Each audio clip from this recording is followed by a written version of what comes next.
আমি শুধু বলতাম, বাবা তুমি এত ভোলা ভোলা করো কেন? 2008 সালে 6 এপ্রিল বাবা যখন মারা যায়, আমি যখন ভোলাতে এসে দেখি কত লক্ষ মানুষ সেই জানাজায় এবং সেই চোখের পানি সেই ভোলা থেকে আরম্ভ করে চরফেশন পর্যন্ত।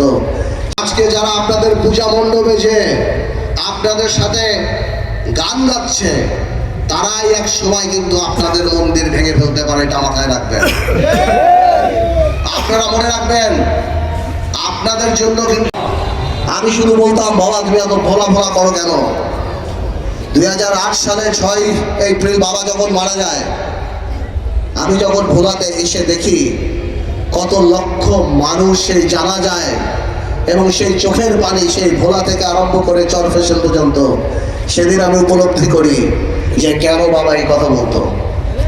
আপনারা দোয়া করবেন আমাদের জন্য, আপনারা দোয়া করবেন বাবার যে সুনাম এই ভোলাতে প্রতিষ্ঠিত, আমরা জানি সেই সুনাম ধরে রাখতে পারি ইনশাআল্লাহ আগামীতে উন্নয়নের মাধ্যমে। আপনারা দোয়া করবেন আমরা যাতে এখানে আমরা যারা আছি তারা সবাই উন্নয়নের মাধ্যমে জাতীয়তাবাদী শক্তির যে স্বপ্ন, আজকে যারা আপনাদের পূজা মণ্ডপে যে আপনাদের সাথে গান গাচ্ছে, তারাই এক সময় কিন্তু আপনাদের মন্দির ভেঙে ফেলতে পারে, এটা মাথায় রাখবেন। আপনারা মনে রাখবেন, আপনাদের জন্য কিন্তু এই একটি ভোট অস্তিত্বের ভোট।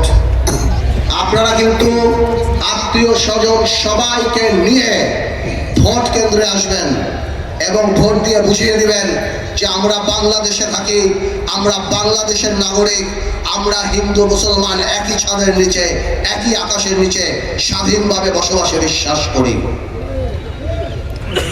সর্বশেষ আমি অল্প একটু আরেকটু কথা বলবো।